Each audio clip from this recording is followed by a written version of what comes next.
Hey everybody, welcome back to Sports Outside the Box. And it's day two of this tragedy that's happened to Kobe Bryant. Uh, I woke up this morning and I pretty much felt like it didn't happen. And I woke up, I honestly wasn't even thinking about it when I woke up. Definitely thought about it when I went to sleep last night, but I woke up, I wasn't even on my mind. And of course, the first thing I do, wake up, just trying to get yourself together. I go on Instagram to check out the Sports Outside the Box page on Instagram. And what do I see? Of course, all these Kobe, everybody's saying what they loved about Kobe. Everybody's saying positive things about Kobe. Of course, we miss him. And it hits me again. I'm like, man, yeah, that did happen. That definitely did happen yesterday. And it just made my morning kind of start off not bad, but it was like just made it start off real slow. And yeah, it's like I can't really even put into words how my morning felt after it just hit me again once I found out that Kobe, yes, he is gone, and the helicopter indeed did crash. And it's just not a good feeling. And yesterday was hard going to work yesterday. I had to go in at 6 o'clock yesterday, so that was hard, especially so when it happened yesterday, it happened around like what 1 o'clock, 2 o'clock here on the East Coast. So I had to go to work at 6, and of course, just knowing the news, I'm sitting there talking to my coworkers, and we're all sitting there just sad. Like it's kind of hard to even do your job while you're feeling like that, and it felt like you lost a family member. And of course, it felt like you lost a family member because we're sitting there knowing Kobe all that time, and of course, the majority of us have never met Kobe, but the fact that we've seen him for years, and I'm like I said, 26 years old, seen him for years, and it's like you can't. I legitimately can't imagine life without him. It's like my sister. I can't imagine life without her because she's always just been there in my life. We're a year apart, and in this situation, I can't imagine life without Kobe. So it's kind of different, definitely different, because especially he coming in the league at what 96, 97 came in the league, and I'm born in 93, so 4 years old. I don't really have much basketball recollection before then. So yeah, my whole life has been Kobe for basketball, and then who's better, Kobe, LeBron, and of course it's always going to be Kobe, and then Kobe you're trying to mount him up to MJ, and I'm sitting there seeing things like Allen Iverson, Shaq, and Stephen A. Smith this morning. Everybody's just coming out pouring in love, pouring in their thoughts on Kobe, especially like we talked about Doc Rivers. Oh no, we didn't talk about Doc Rivers yesterday, but Doc Rivers, the thing that made me cry yesterday was looking at him, watching the interview that he did. It was on NBA TV on Instagram if you haven't seen it. And he was just going over the moments that he had with Kobe and talking about how he just saw Kobe like 3-4 weeks ago. And he started choking up, and it made me choke up. I'm like, it sound like people losing like a long time friend, the people you've known like all your life. And it just it's hitting everybody hard, and we're just trying to get through it. But so today, I'm going to try to go on to a different topic. We're going to get back to our sports, how we usually go. But today, I'm actually on YouTube. So everybody listens to it on a podcast. You can go on YouTube and listen to and see the video of how I'm doing on YouTube. So haven't done a YouTube video, I think, since August when Brian was still here. Brian will actually probably be on the podcast this week. So we're going to try to get him back on. I'm going to try to do a YouTube video every day. I'm going to try to do as I do a podcast every day. So even the families, for new family on YouTube, if you are out somewhere or wherever, you can always check out the podcast. I try to do one every single day. All right, so Saturday, so we can go into actually was it yesterday? I think it was yesterday.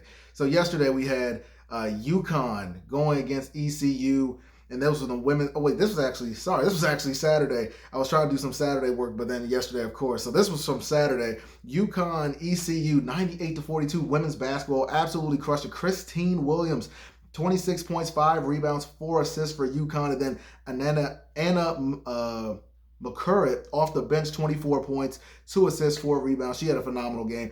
ECU only scored 5 points in the second and the third quarter, and remember, we talked about this as well when Tennessee played UConn. The Tennessee Lady Volunteers played UConn, and the Tennessee Lady Volunteers only scored 7 points, I think, in the third quarter, 7 points in the fourth quarter. But the coach was so happy, like, we held UConn to 60 points, so it's something to be excited about. But I still think the whole team needs to run. 7 points in the third, 7 points in the fourth. Nah, that's not acceptable. So yesterday, second quarter and third quarter, 5 points for ECU in the second, 5 points for ECU in the third. They got to start running the hills, coach. That's not unacceptable. Number 13, Gonzaga Saturday knocks off Loyola Marymount 78-52. Jill Townsend, 28 points, 5 rebounds. She's the Gonzaga point guard. The big game on Saturday was Texas Tech playing Baylor, and we all thought, man, Texas Tech might cause an upset against number 2 Baylor. But Texas Tech, they start off really good. The thing that kind of stopped them was the fact that the second, third, and fourth quarter, they kind of like disappeared. Baylor stepped up and Baylor did, Baylor-like things. They dominated the game afterwards. So we're sitting there watching like Juicy Landrum, 20 points, 7 rebounds, 4 assists. And also Juicy Landrum, she came out, I think, knocked down 2 threes to start the second half after they had took the lead, after Baylor took the lead going into halftime. So Juicy Landrum was out there doing her thing. And next game we're going to talk about men's basketball. Number 15, Kentucky playing number 18, Texas Tech. That game went into overtime on Saturday. That was probably the game of the night. I was sitting there watching that game. Texas Tech, they were giving it to Kentucky at first. They were just sitting there giving it to. All of a sudden, Kentucky gave it right back. And then Texas Tech had to come down, knock down a big three-pointer to send the game into OT. And I think it was it Nick Richards? I think it was Nick Richards. Oh, no, Nick Richards he's the center for Kentucky. He had 25 points, 14 rebounds, 4 blocks. Emmanuel Quickie, I think he was off the bench. He was a starter too, 21.6 rebounds. But the guy that we were kind of looking for to have a big game was Ashton Haggins. I remember the last game against Georgia, Ashton Haggins had a great game, he had over 20 points, and that was the way he needed to play. And everybody's like, man, look at this guard, Ashton Haggins, he's playing phenomenal. It was my first time seeing Ashton play, so it was kind of upsetting to see him take a step back against a ranked team, because Georgia's not ranked number 18. Texas Tech is ranked, but 23-point performance against Georgia. I think only had 8 points or 6 points against number 18 Texas Tech.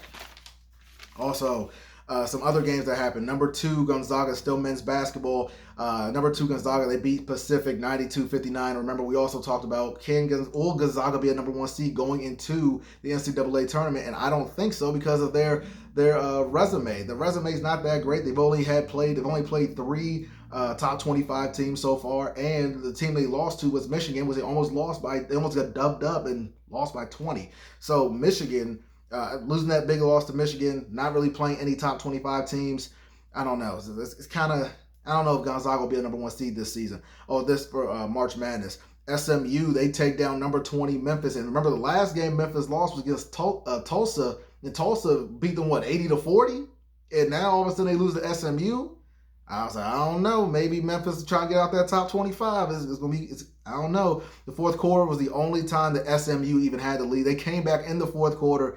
The only time they had the lead was they were up 2-0. That was the only time SMU had the lead over Memphis until the fourth quarter. Late in the fourth quarter, SMU storms and they get the lead with 1 minute and 51 seconds left. And that's how they did it. They went up 71-70 with like 1:51 left, and then all of a sudden the score ended 74-70. So good game for Kendrick Davis, 20 points, 5 rebounds. And he was pretty much the reason why SMU came back and beat number 20 Memphis. Notre Dame, they can't complete the comeback and they fall short to number 5 Florida State, 85-84. Very tough game. Wyatt Wilkins, 19 points off the bench, 5 of 6 from the 3-point line. Incredible. Best game of his sophomore career. Arizona women, they beat. Hold up. Okay, this is women. Now this is women. Arizona women, they beat the ranked ASU. Remember, they beat that was Friday night. The Arizona women beat Arizona State University. So we were questioning on Saturday, would Arizona State be able to beat ranked Arizona? And guess what? Yeah, it happened. So they definitely flip-flopped.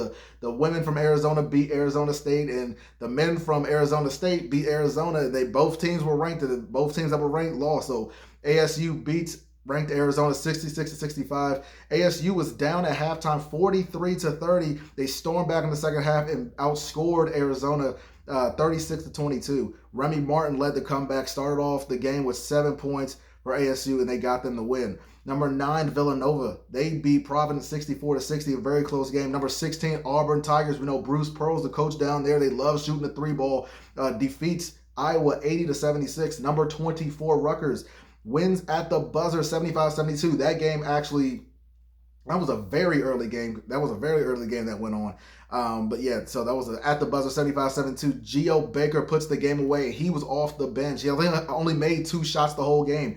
I cannot say this person's name. I've been practicing this person's name. I just can't say it. Akwazi Yeboah was the player of the game. 20.7 rebounds. Number 3, Kansas keeps Tennessee at bay. 74-68 win. Tennessee you can't win when you have 15 turnovers against the number 3 team in the country. You just can't do it. And also, I think it was also, I can't remember what game this was. I almost want to say it was Tennessee and UConn, but somebody had like 24 turnovers. I'm like, how do you win games when you have 24 turnovers? I think it was Tennessee and UConn because it was that game because Maryland had just played somebody else. And I think we had just played Illinois, the Maryland women, and we had 22 turnovers in that game, 21 turnovers. Illinois women had 22 turnovers. And then I was like, okay, so Tennessee loses this game because they have 26 turnovers. So you can't win games when you're turning the ball over that many times to top teams in the country. You're not going to win games like that. So going to some NCAA action from yesterday. Only 2 games I'm going to go over because we're trying to get some time in here. But the Maryland 77, Indiana 76, and yes, I'm talking about the NCAA men's right here. Jalen Smith, clap it up for my man Jalen Smith, man. 77-76, and he poured in 29 points? Yeah, 29 points, 10 of 14 from the floor, 11 rebounds. And I'm sitting there in awe because if you want to look at the game, go back and watch the game. Maryland and I'm sitting there watching it, and I'm completely shocked because Maryland just comes out shooting. We shooting. Like, we look good. It was like, oh, Maryland's 4 for 4 from the field. Maryland's 5 for 5 from the field from three-point land. And then I'm like, I can't believe this. Like, is this the Maryland team I've been watching all season? It can't be. Because Maryland, we've been absolutely horrendous. And then, of course, they put the stats across the screen. They're talking about Maryland's the second worst in the Big 12. The Big 10 for shooting three-pointers. And then Indiana's last in the league for three-pointers. But what made me mad was the fact that I'm like, okay, Indiana's last and all, but why are they shooting so good? And all of a sudden, we were up, I think, 14 at one point. Yeah, 38-24. This was still the first half. We're up 38-24. We go into halftime. It was like an 11, 12-point lead. And somebody on Twitter is sitting there talking about, man, this is not how Indiana basketball should be. Come on, IU. And I said, don't worry, because under Mark Turgeon, teams always have a chance. Whatever Maryland does the first half, we do the exact opposite the second half. I don't know why that happens like that, but it's just how it happens. If you go in the first half and we're winning, we have to do something crazy the second half to somehow almost lose the game or just lose the game. We go in the halftime losing, we're going to come back out and storm, and we're going to do great things like we did against Northwestern. Come out and do great things. This was the second road win of the season that was actually a good road win. We have road wins already, but this was actually the second game that we've had. It was actually a good road win, a relevant road win for Maryland. So I was definitely excited about that. The thing that annoyed me the most about this game is when Indiana's sitting there on the comeback, and then they get the lead, and they keep saying, "Oh, it's Davis to Davis. Oh, another pass to Davis and Davis? How did Davis get that pass in there? It's like he has eyes in the back of it." It was crazy. I'm sitting there getting completely upset. There was another guy, Jerome Hunter. They said he has 3 3-pointers on the whole season. He comes in yesterday knocking down 3 3-pointers. They're thinking with 3 for 6. I'm like, Jerome Hunter, please, not today. Not today. Chill out, my goodness.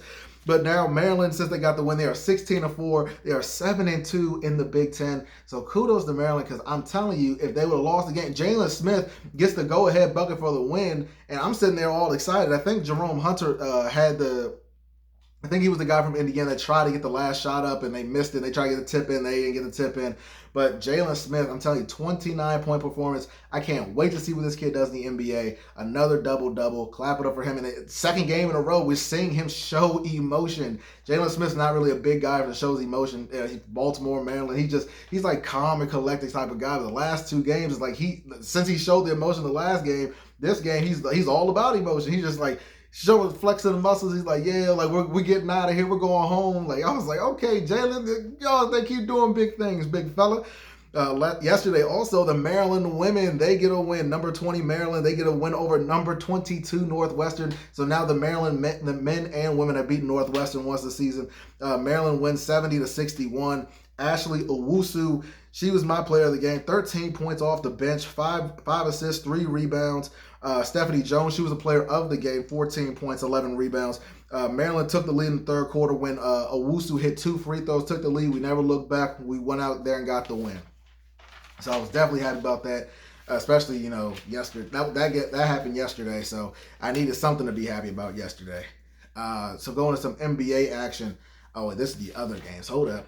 So going to some NBA action. Celtics and the Pelicans yesterday. The Pelicans get a surprising win. I'm sitting there watching that game at work, and I just can't believe it. I just keep looking at the screen, and I'm like, how are the Pelicans winning this game right now? And, of course, like we always keep talking about on this podcast, the Celtics always have somebody injured. Somebody's always out. Either it's Jason Tatum, it's Jaylen Brown, it's Kemba Walker, Gordon Hayward. Somebody's always sitting out. Yesterday, of course, it's Jason Tatum yet again. I honestly don't think that Jason Tatum would have made that big of a difference if he would have played. Everybody played pretty well yesterday for the Celtics. The only thing I had a big problem was the fact that nobody was playing defense. The game ends 123-108 yesterday. We see Zion Williamson out there doing his thing. He's getting big dunks. I think he had 3 or 4 dunks in the game yesterday. And everybody's that's contributing. Lonzo, I think he had 13 or 15 assists. Everybody was out there doing their thing. Boston isn't like a first-half team. And, of course, Boston yesterday, they did not play that well in the first half. They're 23rd in the league this year for first-half points. They always get their points in the second half. They're the second-best second-half team in the NBA. And that's relevant because we're going to talk about a team that's is almost dead last in the NBA for second-half points. But Celtics, they just have to get it going early. If they don't get it going early, especially against a team like the Pelicans yesterday, who were absolutely going off in the first half, and they kept the pressure going in the second half. If you can't stop them, all of a sudden your second half mojo doesn't really work too well. Sorry, but it doesn't really work too well. And we see that yesterday, 123-108, pretty much the same points that I think it's the same exact total that the Celtics had against the Magic when they played them the last game. But yesterday, pretty much what did it, the Pelicans had more points, they had more shots, they had 2 times more threes than them, they had more assists, more steals, and rebounding. The Pelicans had 54, the Celtics had 37. So that was definitely a big thing yesterday as well. But like I said, Pelicans grabbed the win, 123-108. Next game, Pacers, Blazers. Damian puts in another great game, and this time he does it to Indiana. 50-point game, and I'm pretty sure they were happy yesterday because CJ McCollum came back, and CJ 23 points yesterday. He had no points in the first half, but of course the second half his team needed him. What did he do? He performed. He came in 23 points. Damian Lillard 23 points in the first half, 27 points in the second half. 3-point range. I think he had 8 3-pointers yesterday. They shot 54.4% from the field, the Blazers, and they shot, I think, what was it better? I think they shot better, 57.1% from the 3-point line. So it's like, how do you beat a team when they're pretty much shooting all out like that? It's like we keep talking about on this podcast as well. It's kind of hard to beat a team when they're doing that well. They're shooting that well. It's kind of hard to beat a team that's doing that. Hassan Whiteside, 21 points, 14 rebounds yesterday. Hassan Whiteside, he's averaging 15.6 points per game, 14 rebounds, 3 blocks. The Blazers yesterday had 18 points off of turnovers, pretty much what kind of ended the Pacers. The Pacers turnovers had, so the Blazers had 18 turnovers yesterday, or 17 turnovers yesterday. Pacers only capitalized on 7 points. The Pacers only 7 turnovers. The Blazers capitalized on that with 18 points. Only 34.5 of the Blazers' points yesterday were in the paint. So they had the shooting touch yesterday. They knew they got the soft touch. They had it yesterday. They had it. It's hard to beat a team when they're flowing like that. Also yesterday, Raptors playing the Spurs. The Kobe tribute, the 2 24-second shot clock violations, and 24-0, and that kind of just hits you again when we talk about Kobe. Kind of just hits you again because you're sitting there just like, man, I didn't want to see that 24 go down to 0 like that. And it kind of made you think of, like, even like the show 24, when it goes from 24 and it just always goes down to 0 to let you know it's over. It's kind of like you didn't want it to hit 0 because you just knew it was over. So another thing that kind of, I don't know, but Pascal Siakam last night goes off for San Antonio. 25 points in the first quarter. Raptors win the game 110-106. It was pretty much the whole reason why Pascal Siakam. But the fourth quarter of this game, you see why the Raptors have been so successful this season. You see that because the Raptors sit there and play team basketball in the fourth quarter. Even though Fred VanVleet, he wasn't really hitting yesterday, but as a team, they were doing their thing. Pascal Siakam came and scored some points in the fourth quarter. He only had 35 points overall, so 10 points. He hit second, third, fourth quarter. He only scored 10 points. Marc Gasol, he was putting in shots. Kyle Lowry had 2 points in the fourth quarter. It was a complete team effort. Norman Powell put in some points yesterday. Complete team effort. I was very surprised that Derek White did not get taken out of this game yesterday because there was 5 turnovers total in the game. And, five turnovers total in the fourth quarter, and 4 of them came from Derek White. Yeah, it came from Derek White. So I'm really surprised. I'm sitting there looking like, why was Derek White not pulled from this game? You could have put, I guess, Forbes at point guard. I don't know. Lonnie Walker. I don't know. Lonnie Walker was in the game at the time, but I was like, maybe Derek White shouldn't have been the one handling the rock right there.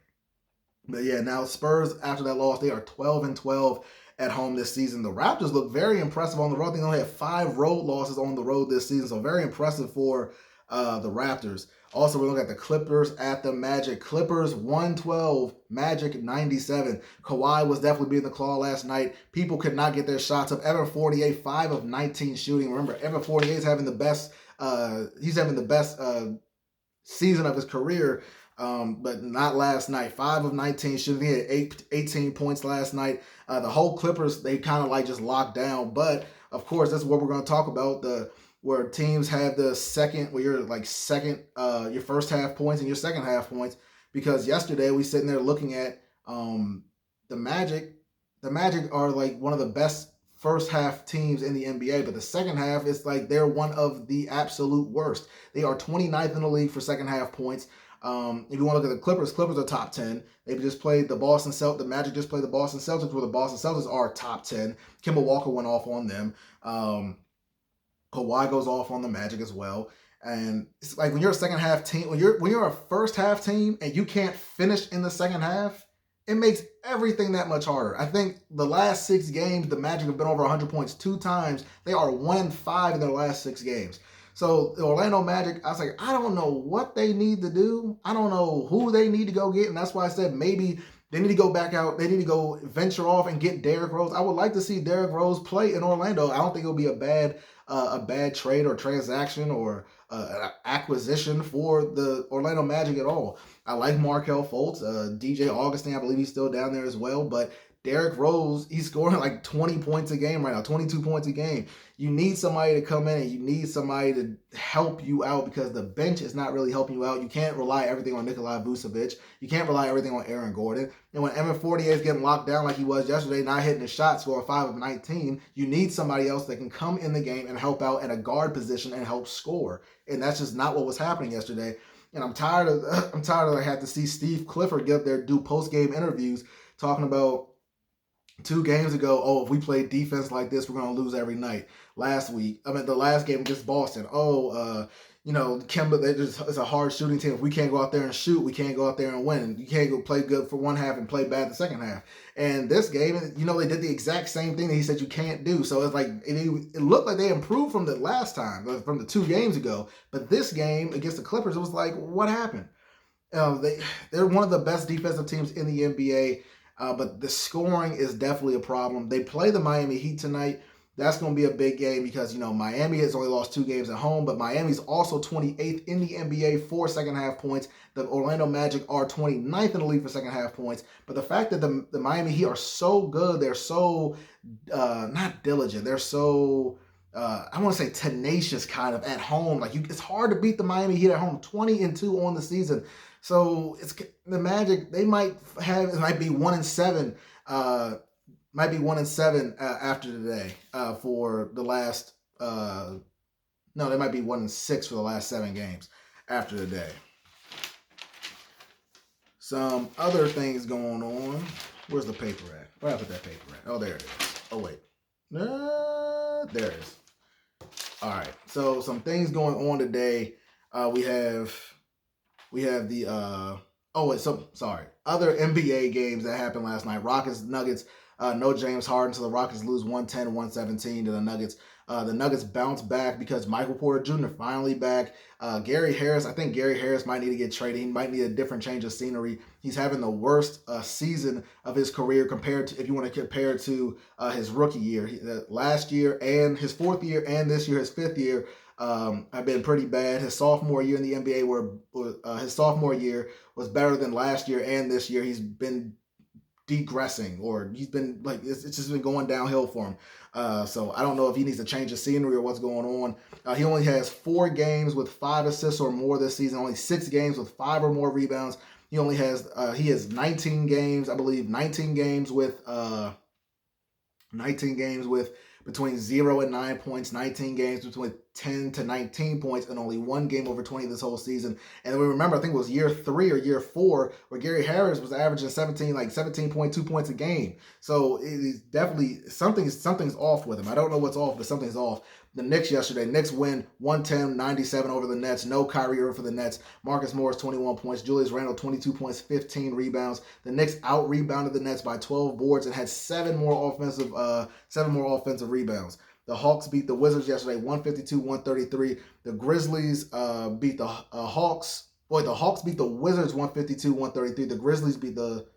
Oh, man, I messed that up. The Grizzlies beat somebody yesterday. I wrote the Hawks twice because I was thinking about Devin Booker and Trae Young with the pretty much like the Kobe tribute they did that Bleacher Report put together. They said that Devin Booker and Trae Young combined for 81 points, and then both players took 24 shots yesterday. I wrote down that the Grizzlies played somebody. I can't remember who the Grizzlies played. But NBA games today, we had the Magic versus the Heat. And this game, we're going to see who can perform better in the second half. We also have the Mavericks playing OKC. Both teams have 28 wins. And we know the guard play with OKC. Can OKC overcome Luka Doncic? And we know the Mavericks just got Willie Cauley-Stein, so that's kind of big for the Mavericks right now after losing to Dwight Powell. And the big game, Houston versus the Jazz. It looks like James Harden will be sitting out again with that thigh contusion. Will Russell Westbrook be able to lead them over the Jazz? The Jazz are 12-1 since acquiring their Christmas present, Jordan Clarkson. So I doubt that the Jazz are going to lose a game at home, and I doubt Quinn Snyder believes they'll lose a game at home. Women's basketball tonight, we have Minnesota at number 20, Indiana, and we have men's basketball, Wisconsin playing number 18, Iowa at 8:30. And we have number 3, Kansas playing Oklahoma State at 9 o'clock. That's on ESPN2. But everybody, thank you for joining me on another episode of Sports Outside the Box. I will see you tomorrow. Have a good night, everybody.